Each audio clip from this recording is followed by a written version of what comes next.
I was 18 years old when I learned that adulthood doesn't begin with freedom. It begins with endurance. The job was supposed to be temporary, a stepping stone, a way out. Early 2000s, Canadian oil patch, $20 an hour with no education required. For a kid who'd grown up counting coins and excuses, that number felt unreal. Minimum wage back then barely scraped $6. This was real money, adult money. I told myself I'd work hard, keep my head down, and finally start building something that belonged to me. The work was called well testing. New oil and gas wells, raw and untouched, hooked up to pressure tanks and flare stacks. We flowed them, measured everything, logged the data, and sent it off to men who would never step foot on site. It was physical, hauling heavy pipe, tightening fittings, tearing everything down again, but once things were running, it turned into long hours of watching gauges and typing numbers into a computer. For a first real job, it wasn't bad. The problem wasn't the work. The problem was Frank. Frank was in his mid-50s, my assigned supervisor. He had the look of a man who'd been angry for so long it had reshaped his body. Thick around the middle, red-faced, perpetually sweating whiskey. He smelled like alcohol even in the mornings, like it was leaking out of his pores. He wasn't intimidating in size, shorter than me, slower than me, but he carried himself like someone who enjoyed having power over people who couldn't leave. We worked two-man crews most of the time, 12-hour shifts, sometimes longer. Just the two of us, miles from town, surrounded by fields, trees, and the constant mechanical breathing of equipment. Isolation makes everything louder. Every word, every insult. Frank was lazy in the most deliberate way possible. He helped only when something was physically impossible for one person to move alone. 250-pound pipes, awkward steel components. Then he'd grunt and complain like he was doing me a favor. The rest of the time, he stayed in the trailer, watching DVDs, napping, typing a few lines of data into the computer once an hour, just enough to justify his title. What he really liked doing was talking. He talked down to me constantly. Every mistake I made became a character flaw. He called me stupid, slow, useless. If I asked a question, he mocked me for not knowing already. I was quiet, young, and had a face that still looked more like a teenager than a man. That made me an easy target. One day, he watched me struggle with a power drill, smiled like he'd found something delicious to tear apart, asked me if my dad had taught me anything at all. I answered honestly, without thinking, told him my father hadn't been around much. A handful of years, that was it. Frank remembered that. The next time I made a mistake, he didn't miss the chance. He smirked and said, "No wonder your old man walked out on you." That one landed. I called him out on it, told him it wasn't funny. He rolled his eyes and gave the classic bully response, that I couldn't take a joke, that I was too sensitive. We worked far from town most of the time, which meant eating together. Small town bars, roadside restaurants that smelled like grease and old beer. Frank drank constantly. Not just one or two. He drank like someone racing against sobriety. When he was a few drinks in, he could almost seem friendly, almost human, but he never stopped. Eventually, I started driving us everywhere. Frank owned the truck. He also got paid per kilometer. Sometimes $1, sometimes a bit more. We drive anywhere from 100 to 350 kilometers a day, every day, for weeks. I got minimum wage for travel time. He got paid just for the distance. Most mornings he was too hungover to drive. He'd tell me he was the boss and order me behind the wheel. Then he'd fall asleep immediately, slumped in the passenger seat, snoring, drooling, dead to the world. I drove his truck while he made money and slept. I put up with it because I needed the job. I always do that. I don't react. I go quiet. I absorb it. I tell myself I can handle it. I tell myself it's temporary. I've learned that about myself. When I'm pushed, I don't explode right away. I just get silent. But silence isn't infinite. 3 months of that will change a person. 3 months of insults, exhaustion, and swallowing anger. I didn't fight back. I didn't complain.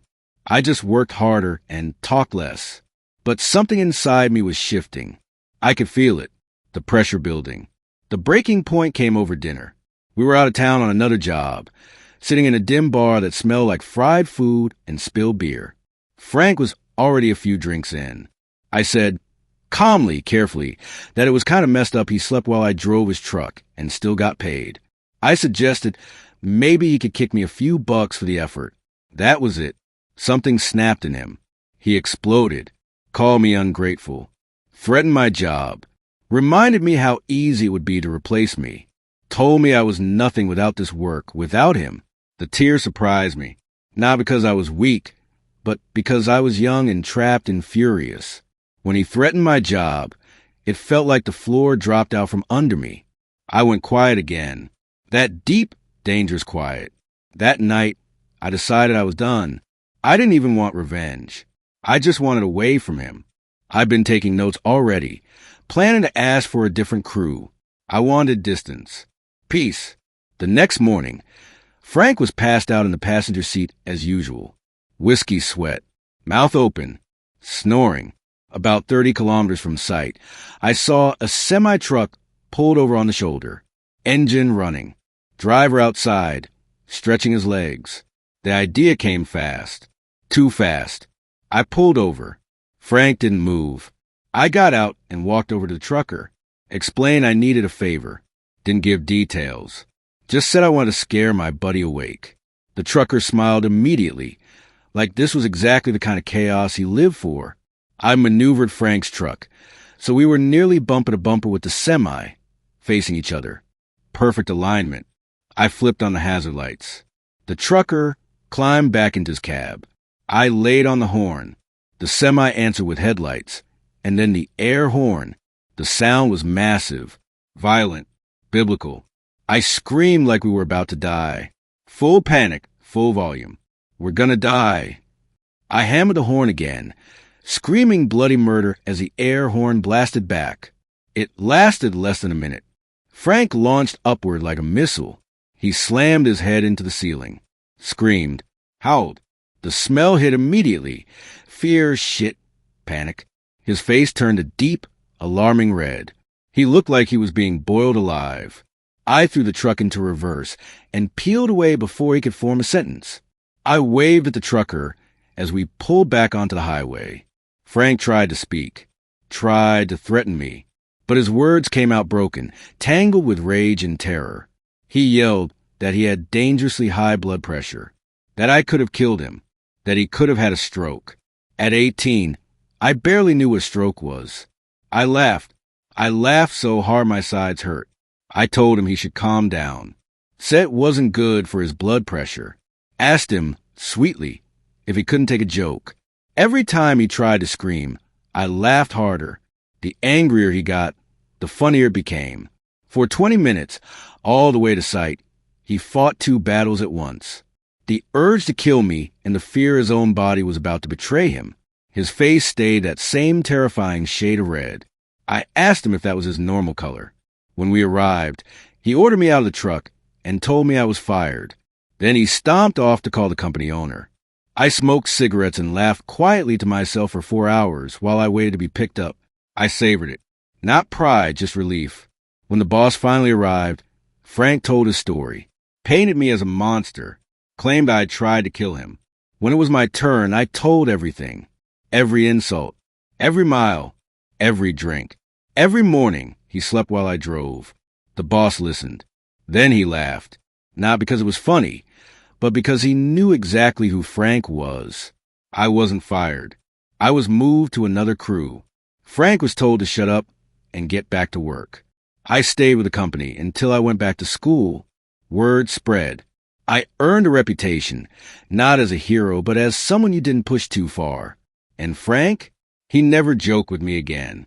Some people think revenge has to be loud or violent or permanent. Sometimes it's just one perfect moment where the bully realizes, too late, that you were never as powerless as they thought. And with that, our story comes to an end, but the real story begins with your thoughts. What would you do if you were in this situation? Let me know in the comments.